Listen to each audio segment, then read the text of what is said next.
Sarah Martinez had always been different from other girls in her small Texas town. While her friends dreamed of prom dresses and college parties, she spent her evenings at the local gym, perfecting her combat skills and building the kind of strength that made grown men think twice.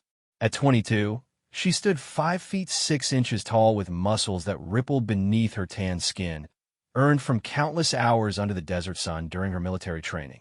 The Navy had been her escape from a life that seemed too small, too predictable. Her father, a retired Marine, had taught her that strength wasn't just about muscles. It was about mental toughness, about never backing down when someone tried to push you around. Those lessons had served her well during the grueling months of Navy SEAL training, where she had become one of only 3 women to ever complete the program successfully. Now, stationed at Naval Base Coronado in California, Sarah worked as part of an elite special operations unit. Her days were filled with intense physical training, weapons practice, and mission planning that could take her anywhere in the world at a moment's notice. The other SEALs had initially been skeptical of having a woman on their team, but Sarah had proven herself time and again through her quick thinking, incredible endurance, and an almost supernatural ability to remain calm under pressure. Lieutenant Commander James Morrison was everything Sarah despised in a military officer. At 35, he had climbed the ranks more through family connections than actual merit. His father was an admiral, and his grandfather had been a war hero, which meant Morrison felt entitled to respect he hadn't earned. He was tall and broad-shouldered, with the kind of commanding presence that intimidated junior officers, but Sarah could see right through his facade. Morrison had a reputation for being particularly hard on female personnel. He believed that women had no place in combat roles and made no effort to hide his opinions. He would assign them the most menial tasks, criticize their performance in front of other soldiers, and generally make their military service as uncomfortable as possible. Most women either transferred to different units or left the service entirely rather than deal with his harassment. The tension between Sarah and Morrison had been building for months. He resented her presence in what he considered an exclusive boys' club, while she refused to be intimidated by his rank or his attitude. Their first real confrontation had happened during a training exercise where Morrison had deliberately given Sarah incorrect information about her mission objectives, hoping to make her fail in front of the entire unit. Instead, she had figured out his deception and completed the exercise flawlessly, making him look foolish in the process. From that point on, Morrison made it his personal mission to break Sarah's spirit. He would schedule her for extra duties during her off hours, assign her to clean the barracks while her male colleagues got tactical training, and constantly question her decisions during briefings. He seemed to believe that if he made her life difficult enough, she would eventually request a transfer or quit the military altogether. Sarah's teammates noticed Morrison's treatment of her, but military hierarchy made it difficult for them to intervene directly. Sergeant Mike Chun, her closest friend in the unit, had tried to file complaints with higher command, but Morrison's family connections made him nearly untouchable. The other SEALs respected Sarah's abilities and considered her a valuable member of their team, but they also knew that challenging Morrison could damage their own careers. The breaking point came on a sweltering Thursday afternoon in late August. The unit had just finished a particularly brutal training session that involved a 20-mile hike in full combat gear, followed by weapons practice and hand-to-hand combat drills. Everyone was exhausted, sweaty, and looking forward to hitting the showers and getting some rest. Sarah had performed exceptionally well during the training, leading her team to victory in the combat exercises and hitting every target during marksmanship practice. As the unit gathered in the briefing room for their post-training debrief, Morrison stood at the front with his usual stern expression. He went through the performance of each team member, offering criticism and praise where he felt it was warranted. When he got to Sarah's performance, his tone changed noticeably. "Martinez, your performance today was adequate at best," he said, looking directly at her with obvious disdain. "You're still too slow on the obstacle course, your weapon handling needs work, and I noticed you fell behind during the final mile of our hike." Sarah felt her jaw clench, but kept her expression neutral. She knew that none of Morrison's criticisms were accurate. She had actually set a new course record on the obstacle course and had been among the first to finish the hike. Several of her teammates shifted uncomfortably in their seats, knowing that Morrison was deliberately lying about her performance. "Sir, with respect, I believe there may be some confusion about my performance metrics," Sarah said carefully, keeping her voice steady and professional. Morrison's eyes narrowed dangerously. "Are you questioning my assessment, Martinez? Because last time I checked, I'm the one with the rank and experience to evaluate performance in this unit. I'm simply requesting that we review the recorded times and scores from today's exercises," Sarah replied. She knew that all training sessions were monitored and recorded for review purposes, which would easily prove that Morrison's assessment was false. The lieutenant commander's face flushed red with anger. He wasn't used to having his authority questioned, especially by someone he considered beneath him. In his mind, Sarah was not just challenging his evaluation. She was challenging the entire military hierarchy that had elevated him to his position. "You want to review the scores?" Morrison said, his voice rising slightly. "Fine. But first, I think you need a lesson in proper respect for superior officers." Without warning, Morrison stepped forward and swung his right fist towards Sarah's face. It was a calculated move designed to humiliate her in front of the entire unit and establish his dominance once and for all.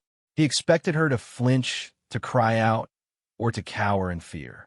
What he didn't expect was for Sarah to react with the lightning-fast reflexes and combat training that had made her one of the most feared special operators in the Navy. The punch connected with Sarah's jaw, sending a shock of pain through her skull and causing her to taste blood in her mouth. For a moment, the briefing room was completely silent except for the sound of Morrison's heavy breathing and the quiet hum of the air conditioning. Everyone present understood that they had just witnessed something that would change everything. A superior officer had just assaulted a subordinate in front of multiple witnesses. Sarah slowly raised her hand to her jaw, feeling the tender spot where Morrison's knuckles had made contact. She could feel the eyes of every person in the room watching her, waiting to see how she would respond. Some expected her to break down in tears or run from the room in humiliation. Others hoped she would file a complaint through proper channels and let military justice take its course.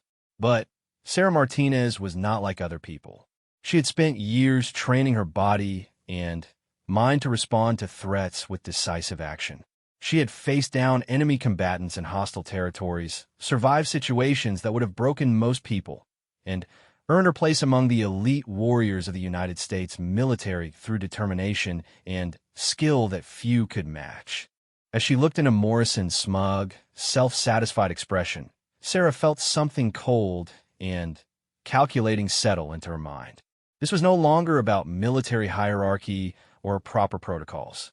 This was about a bully who thought he could use his rank and size to intimidate someone he saw as weak.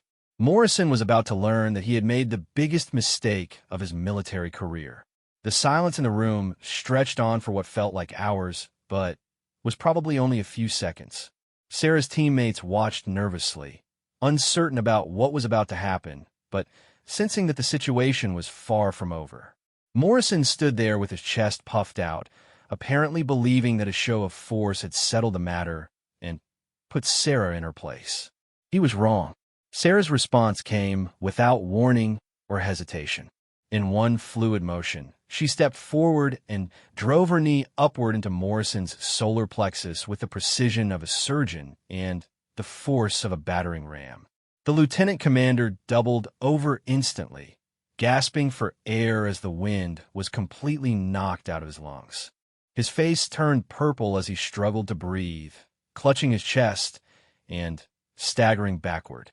Before Morrison could recover, Sarah grabbed his uniform shirt with her left hand and pulled him forward while simultaneously bringing her right elbow down hard between his shoulder blades.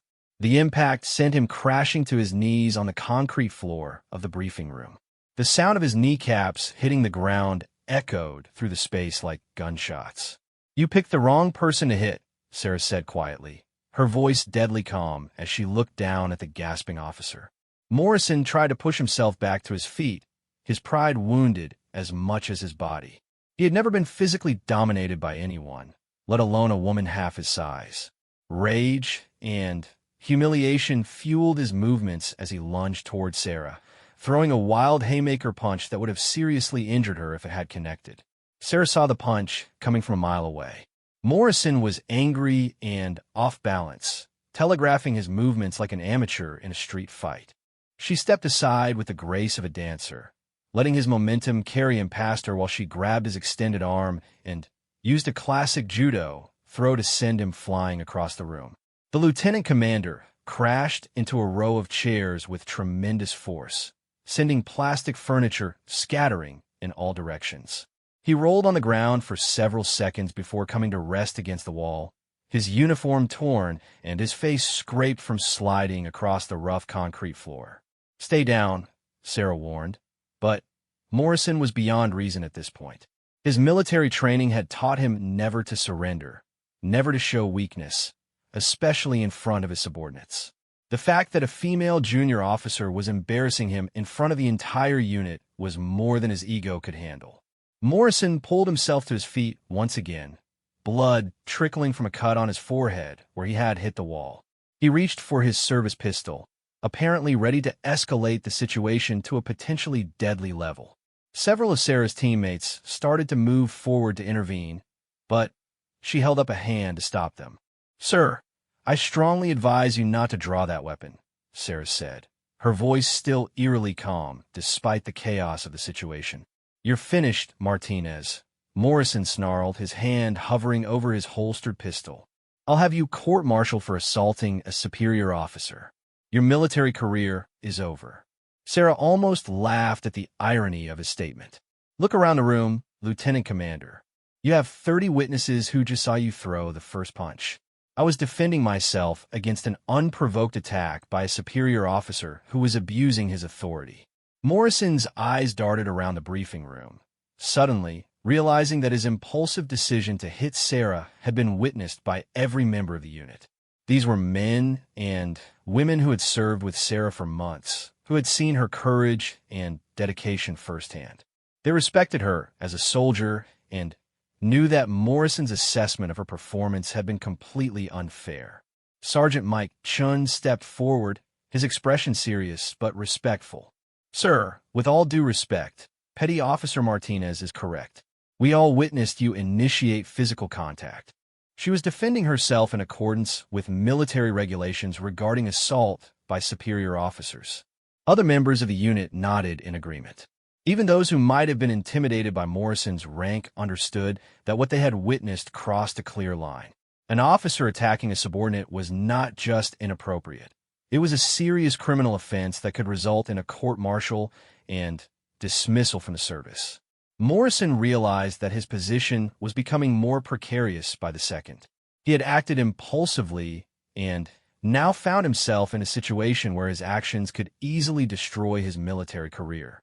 His family's influence might protect him from minor infractions, but assault was a serious charge that would be difficult to sweep under the rug. "This isn't over, Martinez," he said, finally, removing his hand from his weapon and taking a step backward. Sarah maintained her fighting stance, ready to react if Morrison made another aggressive move. Her years of training had taught her to stay alert until a threat was completely neutralized, and she could see in Morrison's eyes that his anger was still burning hot beneath the surface. "Actually, sir, I think it is over," Sarah replied. "You can either walk out of this room and pretend this never happened, or we can all march down to the commanding officer's office and explain what occurred here today. Your choice." The briefing room remained silent except for the sound of Morrison's labored breathing and the quiet whispers of a few unit members discussing what they had just witnessed. Everyone understood that this moment would define the future of their unit's dynamics and possibly affect several military careers. Morrison looked around the room one more time, seeing the faces of soldiers who had lost all respect for him in the span of just a few minutes. His authority had been completely undermined, and he knew that word of this incident would spread throughout the base within hours. Officers who had once feared his temper and His family connections would now see him as the man who had been dominated by a female petty officer half his size. The smart move would have been to retreat gracefully, perhaps claim that the incident had been a misunderstanding or a training exercise gone wrong. Morrison could have salvaged some of his dignity and avoided the serious consequences that would come with an official investigation into assault charges. But Lieutenant Commander James Morrison had never been accused of being smart. His pride and his hatred of Sarah Martinez overcame any rational thinking he might have been capable of. Instead of backing down, he decided to double down on his aggression. "You think you're tough because you got lucky with a few moves," Morrison said, wiping blood from his forehead with the back of his hand. "Let's see how tough you really are." Morrison charged toward Sarah with his arms outstretched, apparently planning to tackle her to the ground where his size advantage might give him an edge. It was a desperate move born of desperation and wounded pride, but it was also exactly what Sarah had been expecting. As Morrison rushed toward her, Sarah dropped low and swept his legs out from under him with a perfectly timed foot sweep that sent him crashing face first onto the concrete floor. The impact was tremendous, and Morrison lay motionless for several seconds while everyone in the room wondered if he had been seriously injured. When Morrison finally moved, it was to roll over onto his back with a groan of pain. His nose was obviously broken, blood streaming down his face and pooling on the floor beneath him. His uniform was torn in several places, and he moved with the careful, painful movements of someone who had taken a serious beating. Sarah stood over him, not even breathing hard despite the physical confrontation. Her military training had prepared her for much more intense situations than dealing with one angry officer who didn't know how to fight. To her, Morrison had been less challenging than the combat training exercises she completed every week. "Are you finished, sir?" she asked, offering Morrison a chance to end the conflict with some dignity intact. Morrison looked up at her with a mixture of hatred and defeat in his eyes. He was a proud man who had never been humiliated so thoroughly, and the pain of his injured pride was probably worse than his physical injuries. But even he could see that continuing to fight would only result in more embarrassment and possibly serious injury. "This isn't over," he mumbled through his broken nose, struggling to sit up against the wall. "Yes, it is," Sarah replied firmly. "And if you're smart, you'll make sure it stays over." The unit members began to disperse, some helping Morrison to his feet, while others gathered around Sarah to make sure she was okay. The incident had lasted less than 5 minutes, but everyone understood that it would have consequences that would ripple through their military careers for years to come. Sarah touched her jaw where Morrison had hit her, feeling the tender bruise that was already beginning to form. It was a small price to pay for standing up to a bully who had terrorized female personnel for years. She had sent a clear message that she would not be intimidated or pushed around, regardless of rank or gender. As Morrison was helped from the briefing room by 2 concerned sergeants, Sarah could see the wheels turning in his head. She knew that this confrontation had wounded him in ways that would take a long time to heal, and she suspected that he would look for opportunities to get revenge. The smart thing would be to document everything that happened and file an official complaint before Morrison had a chance to create his own version of events. But Sarah Martinez had never been accused of always taking the smart path. She had proven her point and defended her honor, and for now, that was enough. The real test would come in the days and weeks ahead when the full consequences of this confrontation became clear. Word of the confrontation between Sarah and Lieutenant Commander Morrison spread through Naval Base Coronado like wildfire. By the next morning, every service member on the base had heard some version of the story, though the details became increasingly exaggerated with each retelling. Some versions had Sarah throwing Morrison through a window, while others claimed she had put him in the hospital with life-threatening injuries. The truth was dramatic enough without embellishment. A female Navy SEAL had decisively defeated a male lieutenant commander in front of 30 witnesses, demonstrating combat skills that left even experienced Special Forces operators impressed. For many of the women serving on the base, Sarah had become an instant hero who had stood up to a known bully and proven that rank didn't give anyone the right to abuse their authority. Sarah tried to go about her normal routine, but she could feel the stares and whispers following her everywhere she went. Some looks were admiring, others were curious, and a few were openly hostile from officers who felt that she had crossed an unacceptable line by fighting back against a superior officer. The military hierarchy was built on respect for authority, and some viewed her actions as a dangerous precedent that could undermine discipline throughout the entire service. Commander Patricia Williams, the base's senior female officer, called Sarah to her office the morning after the incident. Williams was a stern woman in her 40s who had fought her own battles against discrimination during her 20-year military career. She had heard about the confrontation and wanted to get Sarah's first-hand account before the official investigation began. "Sit down, Martinez," Williams said, gesturing to a chair in front of her desk. "I assume you know why you're here." Sarah sat at attention, maintaining proper military bearing despite the informal nature of the meeting. "Yes, ma'am. I assume it's about the incident with Lieutenant Commander Morrison yesterday." "That's correct. I've heard several different versions of what happened, and I want to hear your side of the story.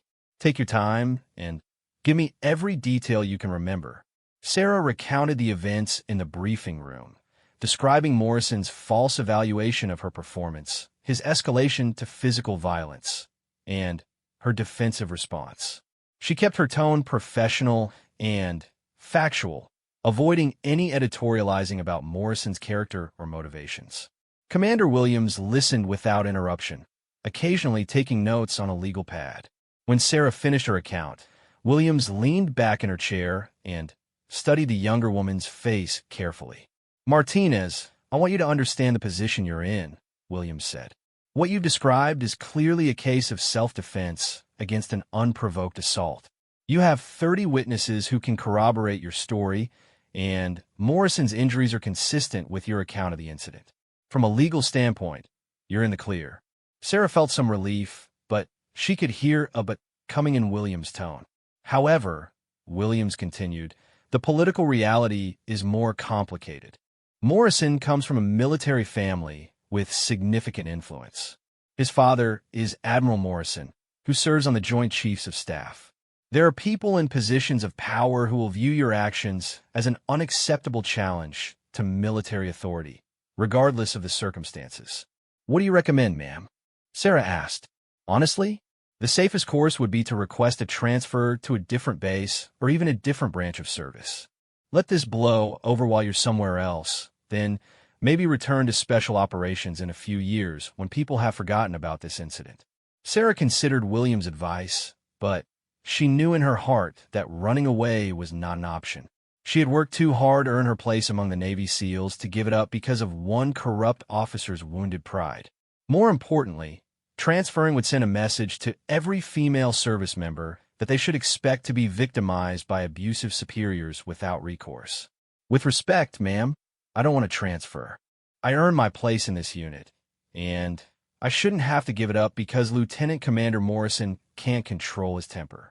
Williams smiled slightly, apparently approving of Sarah's determination. "I thought you might say that. In that case, you need to be prepared for what's coming. Morrison is not going to let this go, and he has resources at his disposal that you don't. He's going to try to destroy your career through official channels, and when that doesn't work, he may resort to other methods." "What kind of other methods?" "Morrison has friends throughout the military establishment. He can make sure you're assigned to the most dangerous missions, that your requests for leave are denied, that your performance evaluations are consistently negative regardless of your actual performance. He can make your life so miserable that you'll eventually request a transfer just to escape the harassment." Sarah felt a chill of apprehension, but her resolve remained firm. "Then, I'll have to be better than everyone else. I'll have to be so good at my job that even Morrison's friends can't justify giving me negative evaluations." Williams nodded approvingly. "That's exactly the attitude you'll need. But it's not going to be easy, Martinez. You're about to face the biggest challenge of your military career, and it won't just be about physical training or combat skills. This is going to test your mental toughness in ways you've never experienced." The formal investigation into the briefing room incident began that afternoon. Military police interviewed every witness who had been present, documented Morrison's injuries with photographs, and compiled a detailed report of the events. The witnesses unanimously supported Sarah's version of events, confirming that Morrison had thrown the first punch and that Sarah had responded with appropriate defensive force. Lieutenant Commander Morrison was hospitalized for 2 days with a broken nose, several cracked ribs, and a mild concussion. When he was released, he immediately began working behind the scenes to build a case against Sarah. He contacted his father, Admiral Morrison, and several family friends who held important positions within the Navy's command structure. The official story that Morrison and his allies began promoting was that Sarah had deliberately provoked the confrontation as part of a pre-planned attack on a superior officer. They claimed that she had been insubordinate and disrespectful during the briefing, and that Morrison had only acted to maintain discipline within his unit. According to their version, Sarah's response had been grossly disproportionate and demonstrated that she was unfit for service in an elite military unit. This narrative required ignoring the testimony of 30 witnesses, but Morrison supporters argued that those witnesses had been intimidated into supporting Sarah's story. They suggested that the entire Special Operations Unit had been compromised by having a woman in their ranks, and that the male soldiers were afraid to tell the truth about what had really happened. The commanding officer of Naval Base Coronado, Captain Robert Hayes, found himself in an impossible position. The evidence clearly showed that Morrison had committed assault against a subordinate, which was a serious criminal offense that normally resulted in court-martial and dismissal from service. However, Morrison's family connections made it politically dangerous to pursue charges against him. Captain Hayes called Sarah to his office 1 week after the incident. He was a fair man who had served with distinction for over 20 years, but he understood the realities of military politics better than most officers. "Martinez, I want you to know that I believe your account of what happened in that briefing room," Hayes said without preamble. "The evidence supports your story, and I have complete confidence in your integrity and professionalism." "Thank you, sir. However, I also want you to understand that this situation is bigger than just what happened between you and Lieutenant Commander Morrison. There are people with significant influence who want to see you removed from this unit, and they're not going to give up easily." Sarah felt her stomach tighten with anxiety, but she kept her expression neutral. "What does that mean for my future here, sir?" "It means that you're going to be under intense scrutiny for the foreseeable future. Every mission, every training exercise, every aspect of your performance will be examined with a microscope. If you make even the smallest mistake, it will be magnified and used as evidence that you don't belong here." "Understand, sir." "I hope you do, Martinez, because I'm about to make things even more difficult for you. I'm assigning you to lead the next high-risk mission that comes up. It will be dangerous, it will be highly visible, and if anything goes wrong, the blame will fall squarely on your shoulders." Sarah was surprised by this unexpected development. "Sir, may I ask why you're giving me such a high-profile assignment under these circumstances?" Captain Hayes smiled grimly. "Because, Martinez, the best way to silence your critics is to prove them wrong in the most dramatic way possible. If you can successfully complete a mission that showcases your skills and leadership abilities, it will be much harder for Morrison's allies to argue that you don't belong in the SEALs. And if the mission goes badly, then your career in special operations will be over and Morrison will have one. But I don't think that's going to happen because I've seen your service record and I know what you're capable of. The question is whether you're willing to bet your entire military future on one mission." Sarah didn't hesitate. "Yes, sir, I am." Captain Hayes opened a classified folder on his desk and handed her a briefing document marked top secret. "Then, study this carefully, Martinez. In 72 hours, you'll be leading a team into hostile territory to extract a high-value intelligence asset.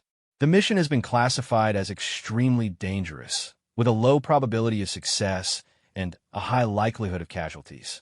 As Sarah read through the mission parameters, she realized that Captain Hayes was giving her the opportunity of a lifetime and possibly the challenge that would end her career.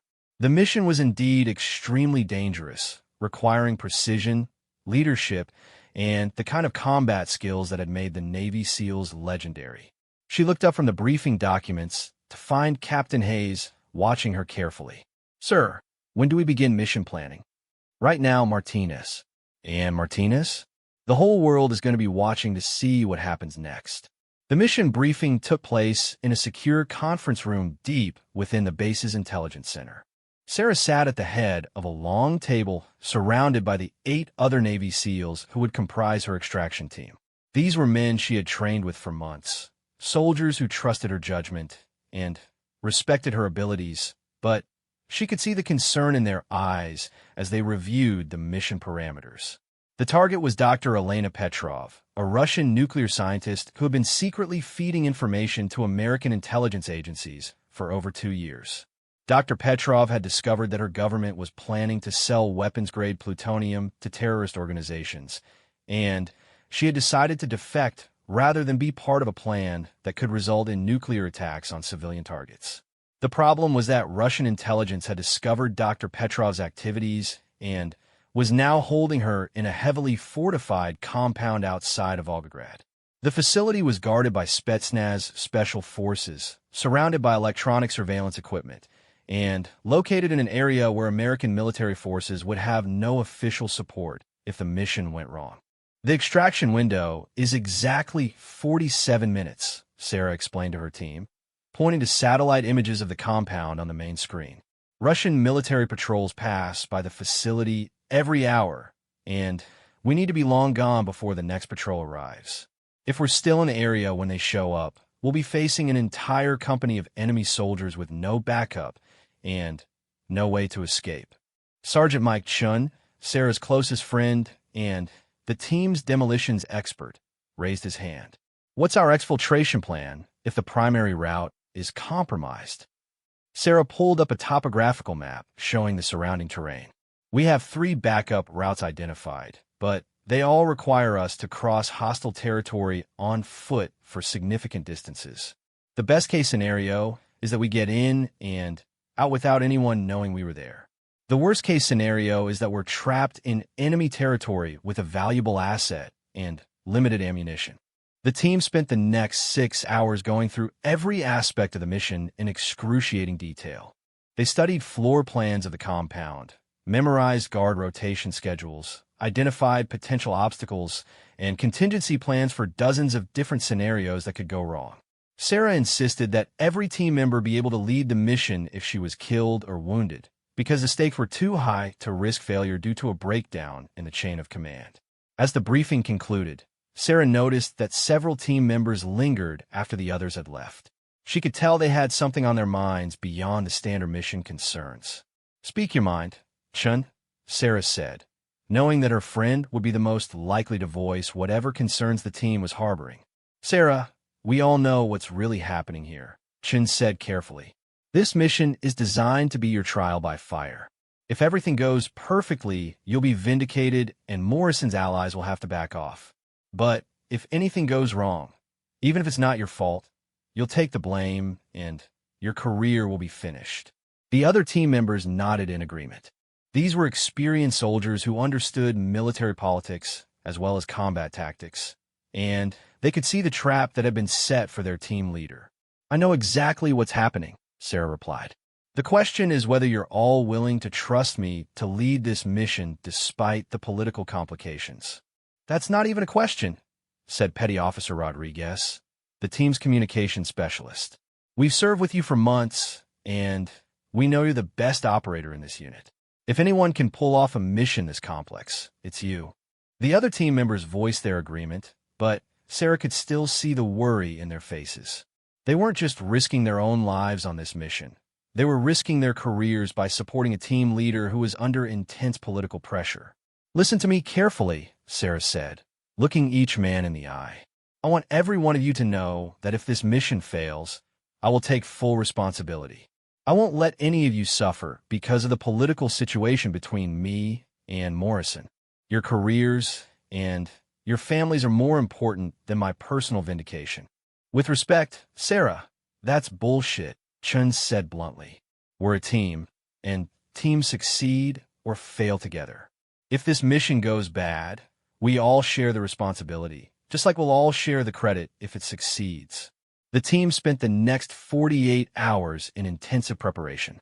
They practiced the mission repeatedly using mock-ups of the Russian compound, drilled emergency procedures until they could execute them blindfolded, and fine-tuned their equipment to ensure that every piece of gear was functioning perfectly.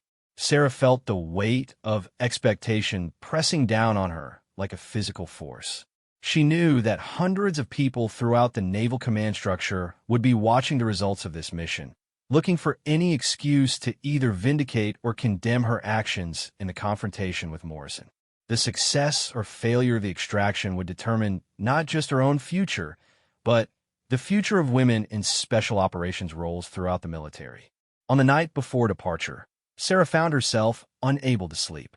She walked to the base gym and spent 2 hours working out, pushing her body through punishing exercises that helped clear her mind and focus her thoughts. When she finally returned to her barracks room, she found a message waiting for her from Commander Williams. "Martinez, I wanted you to know that there are people throughout the Navy who are pulling for you to succeed on this mission. You've become a symbol of what's possible when talent and determination overcome prejudice and institutional bias. Don't let the pressure get to you. Just focus on bringing your team home safely and completing the mission. The rest will take care of itself." The message provided some comfort, but Sarah understood that words of encouragement wouldn't matter if the mission failed. She had to perform flawlessly under circumstances that would challenge even the most experienced special operations commanders. The team departed Naval Base Coronado at 0300 hours aboard a stealth transport aircraft that would take them to a staging area in Eastern Europe. From there, they would use a combination of ground vehicles and helicopter transport to reach the infiltration point near the Russian compound. The entire journey would take 18 hours, giving Sarah plenty of time to review the mission plan and consider all the variables that could affect their success. As the aircraft climbed into the pre-dawn darkness, Sarah looked around at her team members. These men had volunteered to follow her into one of the most dangerous missions any of them had ever attempted, trusting her leadership despite knowing that political forces beyond their control were using the mission as a test of her worthiness to serve in their ranks. Sergeant Shun noticed her contemplative mood and moved to the seat next to her. "Penny for your thoughts, boss." "Just thinking about how we got here," Sarah replied. 6 months ago, I was worried about proving myself as a competent member of this team. Now I'm leading a mission that could determine the future of women in special operations. You know what I think?" Chin said, "I think you're overthinking this. At the end of the day, this is just another mission. We have a job to do, we have the skills to do it, and we have each other to rely on. All the political bullshit doesn't matter once we're on the ground in hostile territory." Sarah nodded, knowing that her friend was right. She had allowed the external pressure to cloud her thinking, when she should be focused entirely on the tactical challenges ahead. The mission required her complete attention and her best decision-making, not distraction and worry about political consequences. "You're right," she said. "Once we hit the ground, it's just another extraction. We go in, get our package, and get out. Everything else is just noise." The aircraft continued its journey through the night sky, carrying 9 of America's most elite warriors toward a rendezvous with destiny. In less than 18 hours, Sarah would either prove her critics wrong in the most dramatic way possible, or she would provide them with the ammunition they needed to end her military career. Either way, there was no turning back now. The mission was underway, and the whole world would soon know what a Navy SEAL could really do when backed into a corner and forced to prove herself against impossible odds. As the sun began to rise over the Atlantic Ocean, Sarah closed her eyes and began running through the mission timeline one more time. Every detail had to be perfect, every contingency had to be planned for, and every team member had to trust that their leader would make the right decisions when the bullets started flying. The next 24 hours would determine whether Sarah Martinez became a legend or a cautionary tale.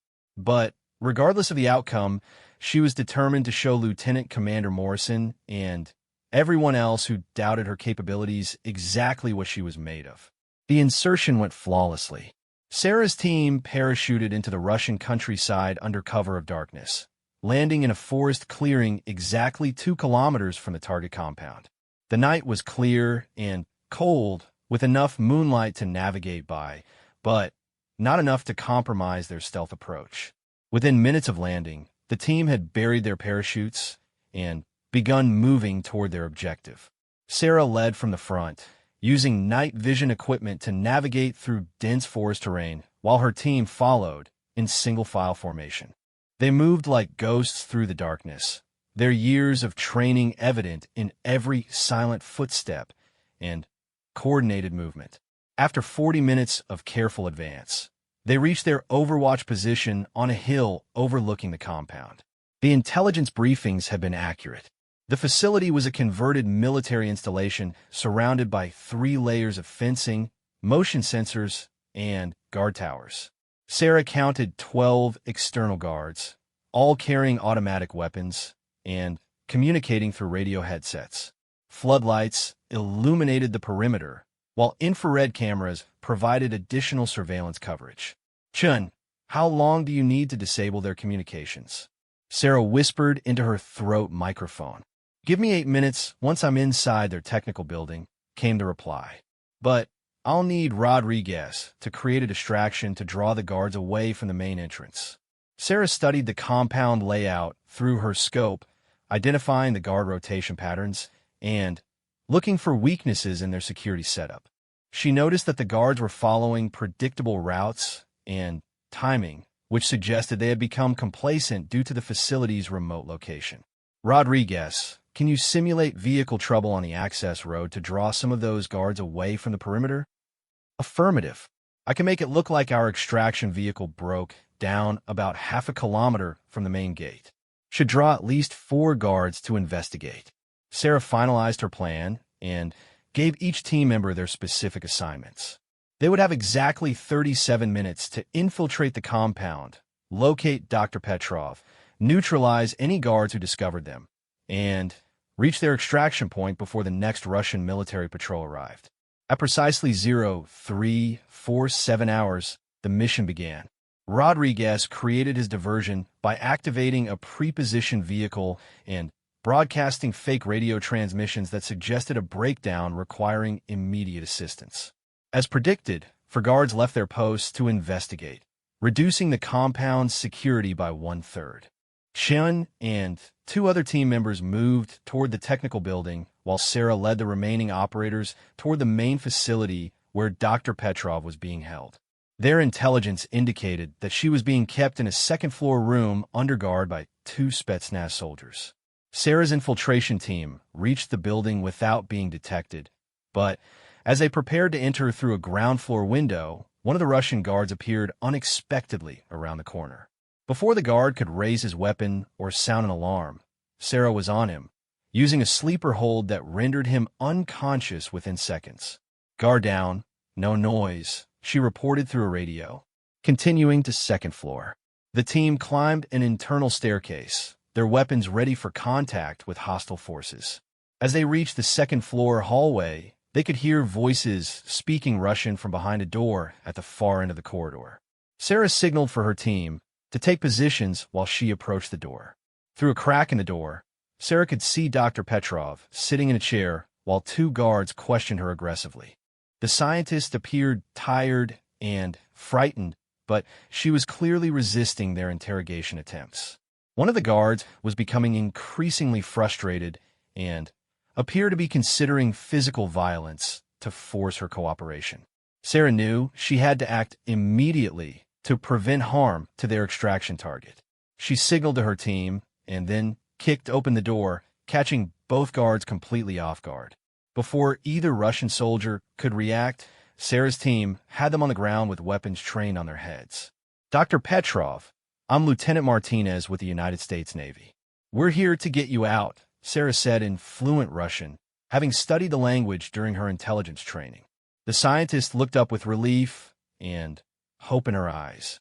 "Thank God you came. They were threatening to torture me if I didn't reveal my sources in the American intelligence community." Sarah helped Dr. Petrov to her feet while her team secured the Russian guards with zip ties. "Ma'am, We need to move immediately. Can you walk on your own? Yes, I can manage.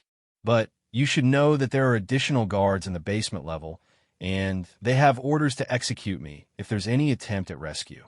This was intelligence that Sarah's briefing had not included, and it immediately complicated their extraction plan. If there were additional hostile forces in the building, they could easily be trapped between multiple enemy positions with no clear escape route. How many guards in the basement? Sarah asked. At least 6, maybe more. They're heavily armed, and they've been expecting an American rescue attempt. Sarah quickly recalculated their tactical situation. The mission was supposed to be a quick in-and-out extraction, but the presence of additional enemy forces meant they might have to fight their way out of the compound. Worse, the guards in the basement could cut off their primary escape route and trap them inside the building. Chun, status report, Sarah said into her radio. Communications are down, but I'm picking up movement throughout the compound. I think they know we're here. Sarah realized that their stealth approach had been compromised somehow, possibly by security cameras they had missed or by the guard she had been forced to neutralize. The mission was rapidly evolving from a covert extraction to a direct action assault, which dramatically increased the danger to her team and their asset. All units were switching to Plan Charlie, Sarah announced, referencing their contingency plan for a hostile extraction under fire. Move to designated rally point and prepare for immediate exfiltration. The team began moving toward the stairwell, but before they could reach it, the building's lights suddenly came on and alarm klaxons began blaring throughout the facility. Through the windows, Sarah could see guards running toward their position from multiple directions.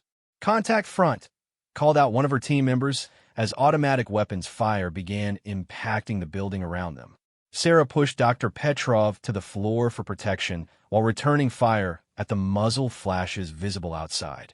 Her team took defensive positions throughout the second floor, using furniture and structural elements as cover while engaging multiple enemy positions.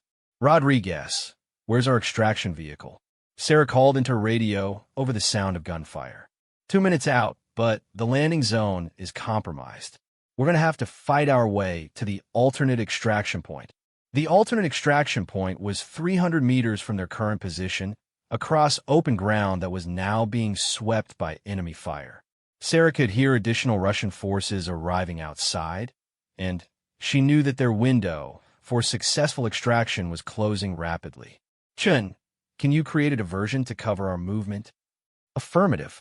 Give me 30 seconds to reach the compound's fuel depot. Sarah heard a massive explosion from somewhere outside the building as Chun detonated charges that sent flames shooting into the night sky. The explosion drew the attention of many enemy guards and provided the distraction Sarah's team needed to begin their escape. Move, move, move, Sarah shouted, leading Dr. Petrov down the stairwell while her team provided covering fire. They reached the ground floor as Russian reinforcements entered the building from multiple entrances. Sarah's team was now trapped inside the facility with hostile forces closing in from all directions.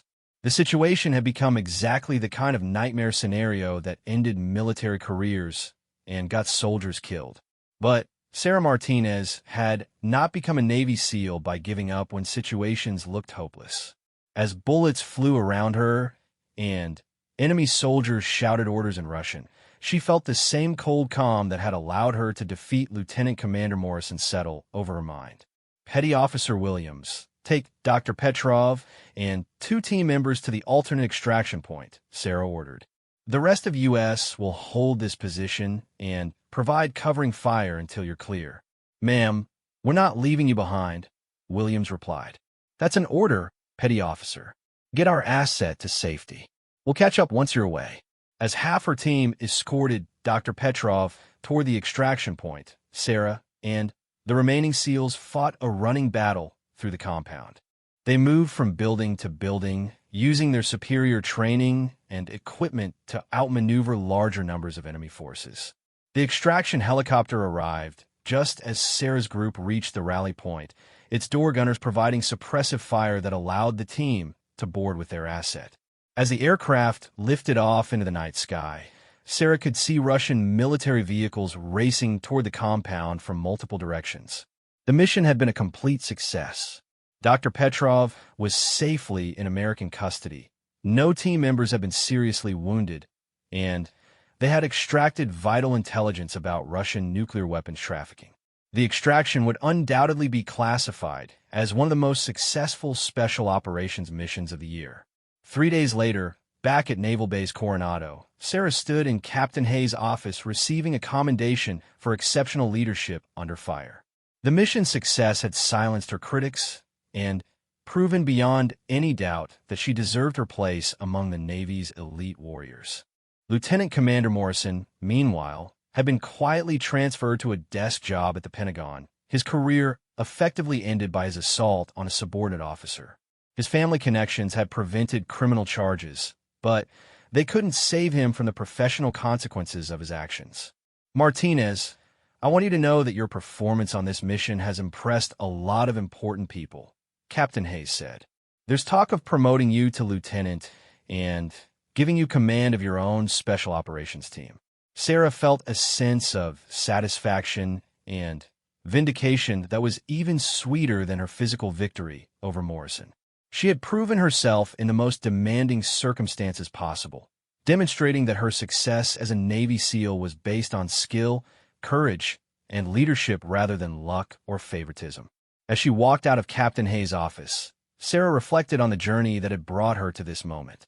A confrontation that had begun with a punch in the jaw had ultimately revealed what she was truly capable of accomplishing. She had faced down bullies, overcome institutional prejudice, and led one of the most successful missions in recent Navy history. The bruise on her jaw from Morrison's punch had long since faded, but the confidence and self-respect she had gained from standing up to him would last for the rest of her career. Sarah Martinez had proven what a Navy SEAL could really do when pushed to her limits, and the entire military establishment had taken notice. 6 months later, Lieutenant Sarah Martinez stood before a graduating class of Navy SEAL candidates, delivering a speech about perseverance, courage, and the importance of standing up for what's right regardless of the personal cost. Among the graduates were 3 women who had been inspired by her example to pursue careers in special operations. As she looked out at the faces of America's newest elite warriors, Sarah knew that her confrontation with Morrison had accomplished something far more important than personal vindication. It had opened doors for future generations of women who would serve their country with the same dedication and courage that had always defined the United States military's finest soldiers.